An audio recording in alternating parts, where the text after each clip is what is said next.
The municipal bus jolted to a stop along a hectic downtown boulevard, its doors parting with a sharp exhale. Pedestrians, swathed in coats to fend off the morning's bite, thronged the pavement. Among them was Margaret Thompson, a woman in her early 70s, clad in pristine attire. She stood erect, her chin lifted, her eyes alight with unspoken resolve. Holding her purse firmly, she climbed aboard, offering a polite nod to the driver, Richard Malone. Malone barely glanced her way, his face tightening into a frown. As Margaret fed coins into the fare slot, pausing to regain her footing, his expression soured further. Before we go further, comment where in the world you're watching from and make sure to subscribe. Get moving, he growled, his voice coarse and brusque. Margaret flicked her eyes toward him but held her tongue, choosing instead to navigate toward an open seat at the bus's front. She clutched the handrail, steadying herself as the vehicle surged forward, her gaze drifting over the hushed passengers. "That's not your seat," Malone snapped, his words piercing the stillness. Margaret halted mid-step, pivoting slowly to confront him. "I beg your pardon? Front seats aren't meant for you," he barked. "Head to the back." A heavy silence blanketed the riders. A young mother by the window dropped her gaze, pulling her toddler closer. An older gentleman fidgeted, his newspaper suddenly captivating. Margaret's serene demeanor remained intact. She advanced a deliberate step. "My fare's paid," she declared, her tone even and firm. "I'll sit where I choose." Malone stomped on the brakes, the bus shuddering violently. Passengers gripped rails and seats to stay upright. He leapt to his feet, thrusting a finger at Margaret. "I'm in charge here, lady. Go to the back, or you're off this bus. Your call." Whispers swelled among the riders, mingling shock with unease. A young man midway down the aisle drew his phone, its camera's faint glow signaling a recording in progress. Margaret squared her shoulders, locking eyes with Malone. "I'm not budging," she stated with unwavering conviction. Malone's face blazed with fury. "We'll see about that." He seized the radio from its cradle, barking a demand for transit security. The bus's atmosphere grew taut, every gaze fixed on Margaret, awaiting her next action. The vehicle idled on the bustling street, its engine's low drone underscoring the strained quiet. Margaret Thompson stood resolute, her fingers lightly touching the chilled silver rail by the front seats. Passengers traded wary glances, their murmurs escalating as the confrontation lingered. "I won't repeat myself," Richard Malone snarled, striding from behind the wheel. His uniform strained across his broad frame, his face flushed with aggravation. "Get to the rear, or I'll have you dragged off." Margaret met his stare, her composure unflinching. "I violated no rules. I paid my fare. I'll sit where I want." Malone's hands balled into fists. "Think you're above me? I run this bus. When I say move, you move." A ripple of whispers coursed through the crowd. A young mother near the front squirmed, hoisting her restless toddler onto her lap. A suited older man adjusted his tie, staring intently out the window. A teenage girl muttered loudly. "This is outrageous." Margaret's voice stayed calm, yet her words carried across the bus. "I'm not breaking any law. You know your actions are unjust." Malone's expression twisted with rage. "Don't tell me what's right. You're holding up everyone here. People need to get to their jobs." He gestured broadly at the passengers, as if expecting their backing. Most remained mute, avoiding his gaze.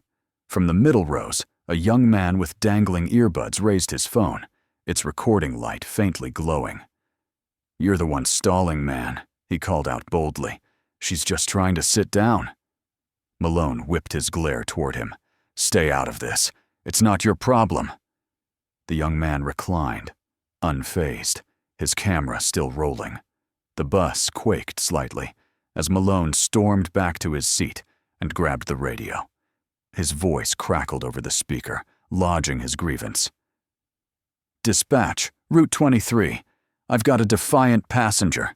Send security now." The rider's murmurs intensified. "She's not at fault," a woman at the back whispered faintly. "Why's he making such a scene?" Margaret turned to address the passengers, her eyes sweeping their hesitant faces. "This isn't just my fight," she said, her voice steady yet fervent. "It's about justice." "Keep your speeches to yourself," Malone cut in sharply. "You're out of here when security shows up."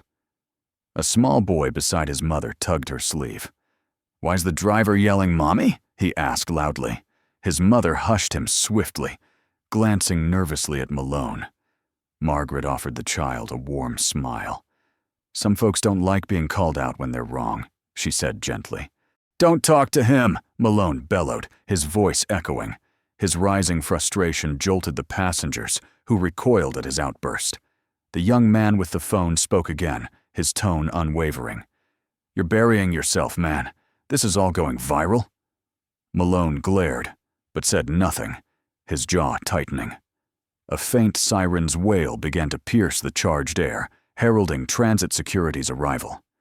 Margaret stood firm, her tranquil presence a stark foil to the chaos Malone sought to ignite. The riders fell silent, their eyes darting between Margaret and the driver. The bus door hissed open, Malone bracing for the officer's entrance. Margaret remained poised, her shoulders erect, her chin high. "Let's hear what they have to say," she murmured, her words steeped in quiet defiance. The siren's cry grew sharper, the bus's tension reaching a fever pitch. Every rider waited, the moment's weight pressing like an unyielding tide. Margaret Thompson stood steadfast, her hand resting on the silver rail. Richard Malone slumped back into his seat, casting furious glances her way, his face a mask of defiance and frustration. Passengers whispered among themselves, the air thick with unease. A young mother with a toddler, a few rows back, broke the hush. "Why doesn't she just go to the back?" she muttered, her words carrying despite her low tone. "This is delaying everyone." "I'd have moved," the man beside her added quietly, irritation lacing his voice. "It's not worth the hassle." Margaret tilted her head slightly toward them. "Some battles are worth fighting," she said calmly, her voice resolute. She held the mother's gaze briefly before refocusing on the front. The young man recording leaned forward. "She's right. Why's he targeting her? There's no issue with sitting up front." Malone shot him a venomous look. "Keep out of this, kid. It's none of your business." "Isn't it?" the man retorted, his voice steady. "You're making it everyone's problem by stopping the bus." Several passengers shifted uncomfortably. A teenage girl a few rows ahead whispered to her neighbor, "This feels like something from a history lesson." "Except it's happening now," the woman beside her replied softly. Footsteps approached as the siren faded. Security had arrived. The bus door parted, and two officers stepped aboard, their dark uniforms stark against the morning light streaming through the windows. Malone sprang up. "About time," he said, pointing at Margaret. "She's refusing to obey, holding up the bus and causing a commotion." The officers turned to Margaret, their expressions neutral.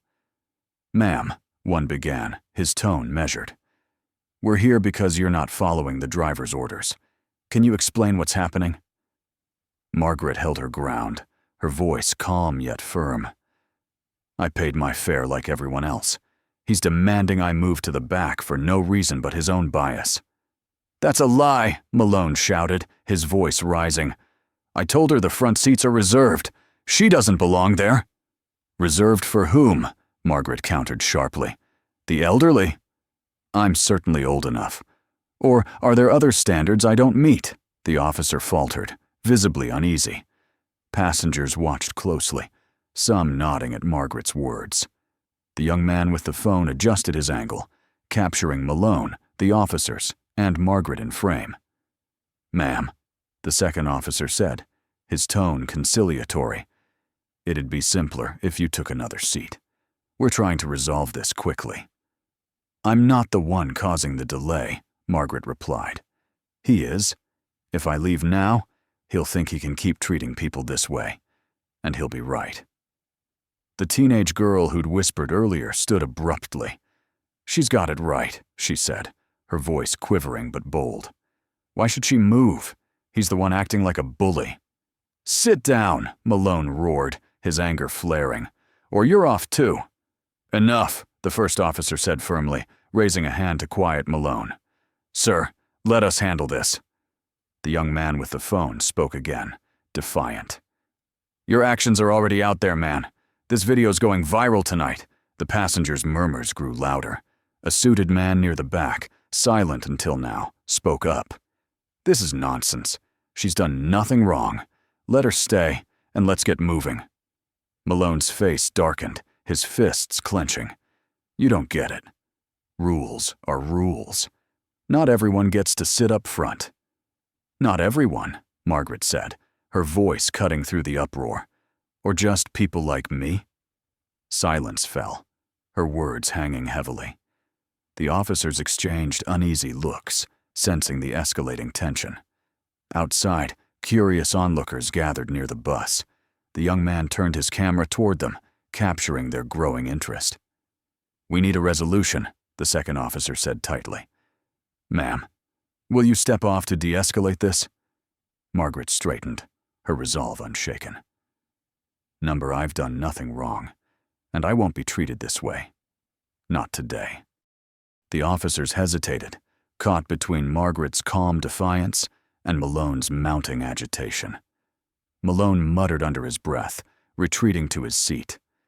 The bus's atmosphere crackled, every rider on edge as the standoff persisted. Outside, the crowd swelled, their voices mingling with distant car horns. Margaret stood unwavering, her quiet dignity louder than any argument. She was a beacon of resolve amid the turmoil, refusing to yield to the injustice imposed upon her. The crowd outside thickened, their curious murmurs drifting through the open doors. Inside, tension simmered. Margaret remained steadfast, her posture unbowed, as the officers traded uncertain glances. Passengers shifted restlessly, the unease palpable. One officer sighed, addressing Malone. "Sir, what exactly do you want us to do? She's not aggressive or threatening." Malone threw his hands up in exasperation. "Are you kidding? She's defying my orders. I can't work with her up here causing trouble." A young woman midway down the bus spoke, her voice trembling but bold. "You're the one making a spectacle, not her." Several riders murmured agreement. The teenage girl stood again, gripping her seat for balance. "She's just sitting there. Why is it a problem?" Malone glared at her. "Keep talking, and you're off too. Sit down." The officer raised a hand. "Let's stay calm," he said, his voice firm but weary. He turned to Margaret. "Ma'am, are you certain you won't move to another seat? It could smooth things over." Margaret's gaze held steady. "I've broken no rules. Moving would only validate him, not help everyone. I won't give him that satisfaction." A loud phone chime broke the tension. The young man recording smirked, holding up his device. "It's online already. Over 1,000 views in minutes." Malone's face darkened, his jaw clenching. "You posted this online?" he growled, his tone menacing. "Absolutely," the young man shot back, unyielding. "People need to see this. You can't treat folks like this and expect to walk away." A wave of approval swept through the riders. Even the silent ones now whispered their support. The suited man at the back spoke again, his voice sharp. "This isn't the 1950s. She can sit wherever she wants." Malone slammed his fist on the dashboard, the thud silencing the murmurs. "I'm done," he shouted. "She's off, or this bus stays put." The officers stiffened, their patience thinning. The first officer stepped forward, his face hardening. "Sir, if you keep pushing this, you'll face consequences. You called us to handle it, so let us." Outside, the crowd's noise grew, people pressing closer, some filming with their phones. A construction worker shouted, "What's the holdup in there?" "Driver's acting like a bigot," a rider yelled from the back, sparking laughter and cheers from the onlookers. The second officer rubbed his temples, feeling the pressure. He faced Margaret, his tone softer. "Ma'am, I respect your stance, but this is spiraling. Are you sure you want to keep this up?" Margaret glanced at the crowd, their faces a mix of curiosity and anger. She scanned the passengers, some sympathetic, others frustrated. She nodded slightly at the young man filming. "Yes," she said firmly. "This isn't about me. It's about what's fair." The officer nodded reluctantly. "All right, ma'am. We'll stay until this is sorted properly." Malone scoffed bitterly. "You're letting her win. Unbelievable." The officer turned sharply. "One more word, and I'll report you for misconduct." Malone fell silent, his face a storm of suppressed rage. The bus's tension was electric, every rider poised on edge. Outside, the crowd's chant grew louder. "Let her sit. Let her sit." Margaret settled into her front seat, her head high. Her quiet defiance radiated strength, contrasting Malone's growing agitation. The officers exchanged a glance and stepped outside to manage the crowd, leaving Malone seething and the passengers buzzing with support. The young man with the phone grinned, lowering it briefly to speak to Margaret. "You're a hero, ma'am. This video's going to explode." Margaret offered a faint smile, her eyes still on Malone. The battle wasn't over, but the momentum was shifting in her favor. The officers exited, the crowd's pressure amplifying the bus's simmering tension. The chant outside, "Let her sit," echoed louder through the open doors. Passengers exchanged looks, their unease blending with curiosity. Margaret sat composed, her back straight, her eyes fixed on the windshield. She sensed Malone's glare, his knuckles white as he gripped the wheel. The young man with the phone resumed filming, panning across the riders to capture their reactions. "Look at this," he said loudly. "This is what standing up for justice looks like. Remember her face. She's making history." A middle-aged woman with a worn bag spoke up. "We should all be filming. He's treating her horribly for no reason." Malone turned on her, his anger boiling. "You don't know what you're talking about. I've driven this route for years. I know how to deal with troublemakers." "Troublemaker?" the teenage girl shot back, standing despite Malone's threats. "She's just sitting. How's that trouble?" "You want to play hero?" Malone barked. "Fine, but don't complain when this bus doesn't move." A suited man at the back rose, his voice calm but firm. "We've waited long enough. If you can't handle this professionally, maybe you shouldn't drive." Malone's face reddened. "Think you can do better? Go ahead, try." "I might, if it meant treating people like humans," the man replied, sitting down as murmurs of agreement spread. Outside, the chants intensified, joined by car horns as traffic slowed to watch. The officers struggled to control the growing crowd. A reporter pushed forward, her camera's red light visible through the bus's dirty window. Malone, visibly shaken, grabbed the radio. "Dispatch, Route 23, it's getting worse. Crowd's out here now, send more officers." The radio crackled back. "Units en route, stay put." Margaret exhaled softly, her composure intact. She glanced at the young man filming. "Capture what's outside, too," she said quietly. "This is bigger than this bus." He nodded, aiming his phone at the crowd, recording their chants and faces. "You're right," he said. "But you're the star." Malone slammed the dashboard, startling some riders. "Enough of this nonsense. Anyone who's got a problem with me, get off now." No one stirred. The teenage girl crossed her arms defiantly. The suited man gazed out the window, and the young mother held her child tighter, but stayed put. Even those once hesitant now seemed anchored, their silent unity rebuking Malone's outburst. Margaret looked at Malone slowly. "You don't decide who belongs here," she said, her voice low but resonant. "That's not your role." Malone opened his mouth to reply, but hesitated, his jaw clenching. His control was slipping, and he knew it. The crowd's chants grew louder, their numbers swelling, phones and cameras aimed at the bus. An officer reboarded, his face taut with frustration. "Driver," he said sternly, "we need to calm this down. The crowd's growing and media's here. This is spiraling." Malone scoffed, raising his hands. "Now it's my fault? I told you how to fix this. Get her off." The officer shook his head. "Number forcing her off now will make things worse. The crowd's not with you." Margaret's lips twitched into a subtle smile. She turned to the window, where signs appeared in the crowd. "Justice for Margaret," and "Stop the hate." Malone sank into his seat, his face a mix of rage and helplessness. Margaret remained unshaken, her presence steady. The bus's energy shifted. Passengers were no longer just onlookers, but witnesses to something greater than a commute.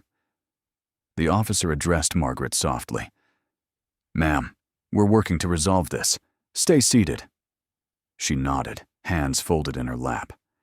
"I wasn't planning to leave." The officer stepped off, and Malone sat in brooding silence. The crowd's noise was deafening, a chorus demanding justice. Inside, passengers sat taller, their anxiety replaced by quiet resolve. The world was watching, and Margaret Thompson was at its center. The officer's radio crackled outside, managing the swelling crowd. Inside, tension peaked. Malone sat rigidly, glaring at Margaret, his fingers drumming sharply on the wheel. Margaret stayed composed, her chin high, gazing at the crowd demanding fairness. The chant, "Let her sit," reverberated through the bus's walls. "You think you're a hero," Malone snarled, rising abruptly, his chair creaking. "You're nothing but a troublemaker complicating my day." Margaret didn't flinch, her calm amplifying his rage. "I'm someone tired of being pushed around," she said steadily. "If you can't handle that, maybe driving isn't for you." His face flushed deeper. "I'm through being nice." He strode toward her, veins pulsing in his neck. Passengers gasped, some shouting in protest. "What's he doing?" the teenage girl cried, half standing. "Don't touch her!" the young man with the phone yelled, aiming his camera at Malone. Malone ignored them, towering over Margaret, blocking the window's light. "I told you to get off," he growled. "If you won't, I'll make you." Margaret's gaze didn't waver. "Touch me, and you'll regret it." He grabbed her arm, yanking her from the seat. Passengers erupted, several jumping up. "Stop him!" someone shouted. The young man rushed forward, phone still recording. "Let her go!" he yelled, but Malone shoved him back, sending him stumbling. Margaret winced, but held firm, refusing to cry out. "This is assault," she said calmly. "You're not above the law." The doors burst open, officers charging in. "Stop now!" one barked, hand on his belt. "Driver, release her!" Malone froze, still gripping her arm. He turned to the officers, defiant. "She's disrupting everything. I'm doing my job." "That's not your job," the officer snapped. "Let her go, or you're in cuffs." Malone hesitated, then released her. Margaret eased back into her seat, composure intact. The officer turned to her, concerned. "Ma'am, are you okay?" "I'm fine," Margaret said, smoothing her sleeve, eyes on Malone. "He's not." The second officer advanced, handcuffs gleaming. "Driver, you're under arrest for assault. Hands behind your back." "What?" Malone roared. "This is insane! I'm in charge here." "Not anymore," the officer said coldly, cuffing him. "Anything you say can be used against you." Passengers watched, stunned, as Malone was led down the aisle, his protests drowned by the crowd's chants.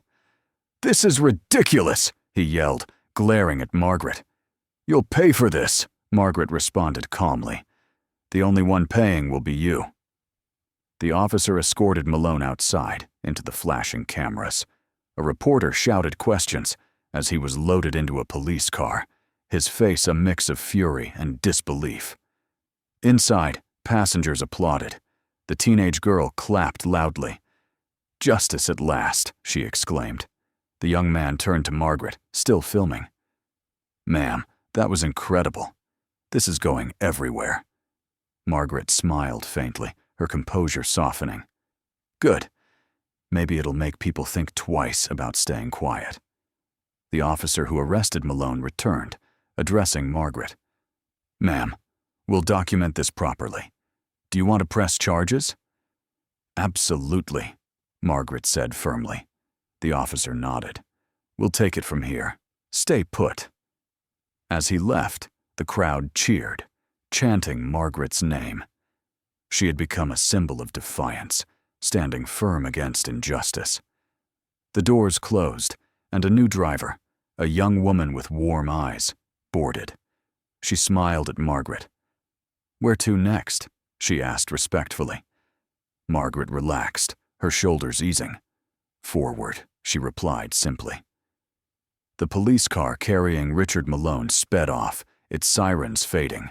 The crowd outside erupted in cheers, their voices unified. Inside, the mood lifted. Passengers, once cautious, now buzzed with relief and triumph. Margaret Thompson sat at the front, her poise unshaken. She rubbed her arm where Malone had grabbed her, then let her hand rest in her lap. The young man with the phone approached, still recording, his tone softer. You all right, ma'am? I'm okay, Margaret said steadily, meeting his gaze with quiet strength. It takes more than that to rattle me. The teenage girl stepped forward, clutching her backpack. You were phenomenal, she said, eyes wide. Standing up to him like that was unreal. It wasn't just for me, Margaret said, looking at the passengers. Sometimes you have to stand firm, even if it's tough.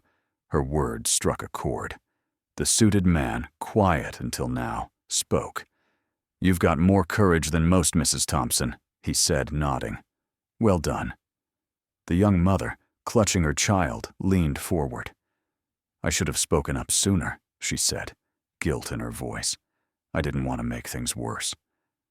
Margaret smiled kindly. It's hard when fear takes hold, but every voice counts. Remember that next time. The young man showed Margaret his phone. Your video's exploding. Tens of thousands of views already. Margaret's eyebrow lifted, a faint smile forming. Seems the truth finds its way out.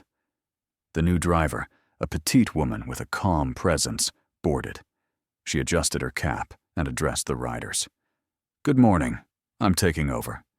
Sorry for the delay. She looked at Margaret, recognition in her eyes. Mrs. Thompson? She asked respectfully. Margaret nodded. Yes. Thank you, the driver said. What you did is for all of us. The bus quieted, her words resonating. Margaret nodded, her gratitude silent but clear. The driver took her seat, and the bus roared to life, moving forward. Passengers began chatting, sharing their takes on the incident. Some questioned how Malone kept his job. Others decried the system that enabled him. Margaret listened quietly, a steady presence amid the voices. The young man sat beside her, lowering his camera. What's next? He asked. I press charges, Margaret said firmly. Then we see where this fight leads. He nodded. This video's bigger than this bus. People will want to help. It needs to be, Margaret said. Change comes from speaking up. The teenage girl leaned forward. Will they fire him for good? Margaret's lips tightened. I don't know. But I'll make sure his actions are seen. That's what counts. At the next stop, some passengers disembarked. Outside, the crowd had thinned, but a few waved signs, cheering as Margaret glanced out. She raised a hand, a quiet gesture sparking more applause. As the bus rolled on, Margaret felt resolve settle in. The road ahead would be hard, but the once silent voices around her had found strength. That was a victory. The aftermath, the bus incident's impact spread swiftly. By the next day, Margaret Thompson's name was everywhere. The young passenger's video went viral, racking up millions of views online. News outlets replayed the footage of Richard Malone dragging Margaret, followed by his arrest. Public fury flared, with protests outside the transit authorities' offices and hashtags like #JusticeForMargaret and number end, transit racism, trending globally. Margaret remained calm amid the storm. In her modest living room, her phone hummed with calls and messages. Reporters sought interviews. Activists offered support. Yet she focused on accountability for Malone and the Transit Authority. Her lawyer, Emily Harper, arrived that afternoon, exuding quiet confidence. A sharp civil rights attorney in her 30s, Emily had contacted Margaret after seeing the video. She laid documents on the coffee table, her expression resolute yet somber. "This goes beyond one man," Emily said, tapping a file labeled Transit Authority Complaints. "Malone's got a record, racial profiling, verbal abuse. But the authority buried it. They shielded him." Margaret nodded slowly. "Then we're not just targeting him. It's the system that let him slide." "Precisely," Emily said, her eyes brightening. "We're suing Malone for assault, and the authority for negligence and fostering discrimination." Margaret leaned back, hands clasped. "Can we win? With public support?" "Yes," Emily said firmly, "but it'll be tough. The authority will try to smear you, twist the narrative." Margaret's lips tightened. "Let them try. The truth is out there." Emily nodded. "We'll use everything. The video, witness statements, Malone's arrest. But you'll need to testify." "I'll do what's needed," Margaret said, her eyes resolute. Over the following days, Margaret and Emily prepared for trial. Bus witnesses came forward, their accounts damning Malone's conduct. The teenage girl gave a compelling statement. The young man provided his video and testimony, highlighting Malone's unprovoked aggression. Even initially, silent passengers spoke up, inspired by Margaret's courage. A middle-aged woman, once hesitant, told Emily, "I've seen him mistreat others before. I thought it wasn't my place to speak. I was wrong." As the trial neared, the Transit Authority issued a vague statement, regretting the incident and promising policy reviews. It rang hollow, with activists demanding real change. Malone's lawyer claimed he was provoked, saying at a press conference, "Mr. Malone was maintaining order. The viral video distorts the full story." Margaret watched with Emily, her jaw tightening. "Maintaining order?" she said, incredulous. "They think anyone will buy that?" Emily smirked. "They're grasping. That helps us." The trial day arrived, the courthouse abuzz. Protesters lined the steps with signs. "Justice for Margaret," and "Accountability now." Reporters swarmed as Margaret arrived with Emily, her head high. The crowd cheered, chanting her name. Emily squeezed her shoulder. "You're ready," she said. Inside, the courtroom was packed. Malone sat at the defendant's table, uneasy. Margaret took her place, hands folded. As the judge entered, Emily rose for her opening, her voice clear. "This isn't just about a bus assault," she said. "It's about unchecked abuse and discrimination." Mrs. Thompson stood up for everyone silenced by injustice. "We ask you to hold Malone and the authority accountable." Margaret eyed the jury, their attention rapt. The fight was just beginning, but the truth was on her side. The courtroom hushed as the first witness, a middle-aged woman from the bus's rear, took the stand. Her hands trembled, but her words were clear under Emily Harper's questioning. "I saw it all," she said. "Mrs. Thompson just wanted a seat. She wasn't bothering anyone." The driver started shouting. Emily nodded encouragingly. "Describe his tone." The woman glanced at Malone, who sat stiffly. It was harsh, aggressive, like he wanted to belittle her. Was his behavior justified? "Not at all," she said firmly. "He was out of line. It was uncomfortable to watch." Emily smiled slightly. "Thank you." That's all. The defense attorney rose, his demeanor calculated. He approached slowly. "You said you were uncomfortable," he said. "Could that have skewed how you saw my client's actions?" The woman frowned, caught off guard. "I don't think so." "You don't think so," he repeated, almost mocking. Might your discomfort have made his tone seem harsher? Emily stood. Objection, Your Honor. Leading. Sustained, the judge said, eyeing the attorney. Move on. The attorney stepped back, feigning disappointment. No further questions. The teenage girl testified next, her nervous energy replaced by resolve. I saw him grab her, she said, voice shaky but firm. She didn't deserve that. Emily smiled warmly. You spoke up during the incident, yes? Yes, the girl said. I told him he couldn't treat her like that. How did he react? He shouted at me to sit down, she said, steadier. But I couldn't stay quiet. It was wrong. You were brave, Emily said. Thank you.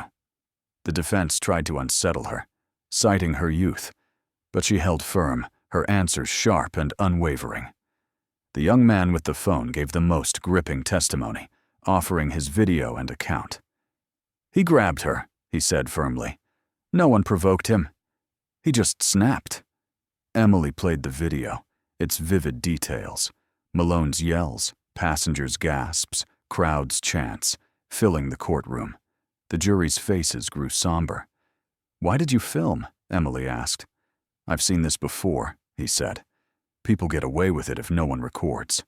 I wanted this to be different. Did it feel different? He glanced at Margaret, smiling slightly. Yes, Mrs. Thompson made it different. The defense questioned the video's context, but the jury's reaction showed its impact. When Margaret testified, the room stilled. She spoke with calm strength. I paid my fare, she said.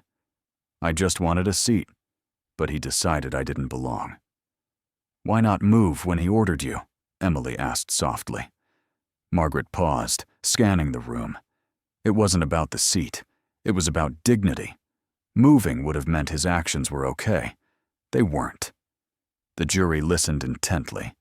Even Malone, avoiding her gaze before, now watched. What's your goal with this case? Emily asked. Accountability, Margaret said firmly. For Malone and the system that let him act this way. This is for everyone who's faced this. The room was silent as Emily finished. The defense's cross-examination couldn't shake Margaret's poise, her answer steady. The trial continued, but Margaret's testimony set the tone. The truth was out, and justice was gaining ground. The courtroom buzzed as the defense prepared their case. Richard Malone, looking deflated, took the stand, fidgeting with his tie, avoiding Margaret's gaze. His attorney asked carefully framed questions to soften his actions. Mr. Malone, he began smoothly. What's your view of that day's events? Malone cleared his throat. I was doing my job, he said shakily. Front seats are priority. I told her to move to follow rules. I didn't want trouble. When Mrs. Thompson refused, the lawyer pressed. I gave her chances, Malone said defensively. She wouldn't listen, and it caused a scene. I had to act. Emily scribbled notes, ready for her turn. Did you act reasonably? The lawyer asked. Yes, Malone said, nodding. I followed protocol. The attorney faced the jury.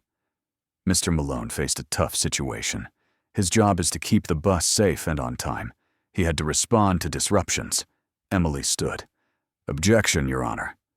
Counsel is testifying sustained, the judge said. Stick to questions. The attorney refocused. Were your actions driven by Mrs. Thompson's race? No, Malone said sharply. I treat everyone the same. Emily approached for cross-examination, her steps deliberate. She paused, letting the room settle. Mr. Malone, she began calmly. You claim you treat all passengers equally? Yes, he said curtly. Emily flipped through a file. Then why have you had multiple complaints over 5 years, 5 citing discriminatory behavior?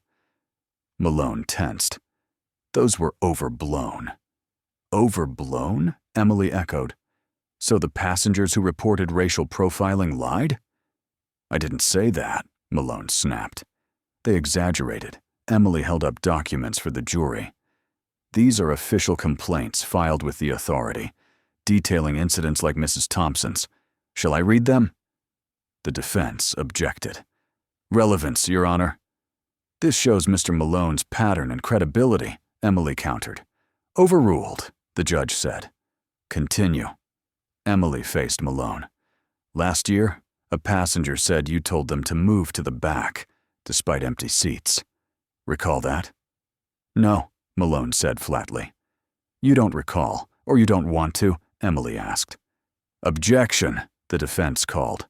"Sustained," the judge said, but the jury looked skeptical. Emily's voice sharpened. "Mr. Malone, wasn't the only protocol you enforced that day your own bias?" "That's not true," Malone shouted. Emily held his gaze. "The video shows you grabbing Mrs. Thompson, who was calm and no threat." "How's that protocol?" Malone stammered. "She wouldn't listen. I lost my temper." "So it wasn't protocol," Emily said. "It was your failure to handle a passenger who challenged you." "Objection, argumentative," the defense said.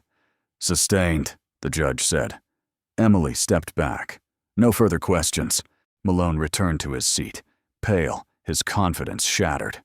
The jury exchanged glances, the room buzzing. The defense called a transit official, who gave a rehearsed speech on fairness. Emily was ready. "Did Mr. Malone get sensitivity training after his third complaint?" she asked. "Yes," the official admitted. "But complaints continued?" "Yes," he said, slumping. "What did the authority do?" Emily pressed. "We followed policy," he stammered. "We investigated." Emily faced the jury. "Yet Malone kept driving until caught on camera. Is that accountability?" The official was silent. Emily's cross-examinations exposed Malone's actions and the system's failures. The trial's tide was turning. Outside, the crowd cheered as Margaret and Emily exited. The truth was emerging, and justice felt near. The courtroom stilled for closing arguments, tension thick. Margaret sat at the plaintiff's table, hands clasped tightly, her composure steady. Emily Harper rose, approaching the jury deliberately. "Ladies and gentlemen," she began firmly, "you've heard the evidence, seen the video. This case is clear. Richard Malone assaulted Mrs. Thompson, not for breaking rules, but for defying his prejudice." She pointed to Margaret. "Mrs. Thompson paid her fare, followed every rule. Yet she was targeted, humiliated, and dragged from her seat. Why? Malone thought he could overpower her, that her dignity didn't matter." Emily faced the jury. "This isn't just about a bus ride. It's about a system that ignored Malone's history of complaints. The authority knew and did nothing, enabling him." She paused. "Today, you can send a message to Malone, the authority, and the community that no one should face this treatment, no matter their race, age, or status." Emily softened, looking at Margaret. Mrs. Thompson could have stayed quiet, but she stood up for everyone told they don't belong. She chose courage, and she deserves justice. The room was silent as Emily sat. The defense attorney rose, his demeanor restrained. "Jurors," he began, "Mr. Malone didn't act with malice. He enforced rules to keep order. Mrs. Thompson's defiance escalated things. He regrets his actions, but they weren't prejudiced." His tone grew pleading. "Consider the full context. Mr. Malone isn't a villain, just a man who erred under pressure." He sat quickly, his argument lacking Emily's fire. The jury deliberated for hours, their faces serious. Margaret waited calmly, hands folded. Emily sat beside her, focused. When the jury returned, the room held its breath. The foreperson stood, holding a paper. "In Thompson versus Malone and the Transit Authority," she said, "we find Richard Malone guilty of assault and misconduct." A wave of emotion swept the room. Margaret closed her eyes briefly, relief and triumph mixing. The foreperson continued. "We find the authority liable for negligence in ignoring Malone's complaints." Murmurs spread, the verdict sinking in. The judge thanked the jury, noting sentencing would follow. Justice was served. Outside, the crowd roared as the verdict spread. Signs read, "Justice for Margaret," and "Accountability now." Margaret emerged with Emily, reporters swarming. "Mrs. Thompson, your thoughts on the verdict?" one asked. Margaret paused, her voice steady yet emotional. "I'm thankful," she said, "for myself and everyone who stood with me. This victory is ours, proof that standing up works." Emily added, "This case says no one's above accountability. Justice won, but the work continues." The crowd cheered as Margaret waved subtly. This was more than her moment. It was a movement. Weeks later, the authority announced reforms: anti-bias training and an oversight committee. Malone got community service and anger management, his driving days over. Margaret resumed her quiet life, but spoke at schools and forums, her story a symbol of resilience. One evening, on her porch at sunset, her phone buzzed with Emily's message. "We did it. Thank you for trusting me." Margaret smiled, her heart full. The fight was long, but worth it. She'd stood firm, and the world was better for it.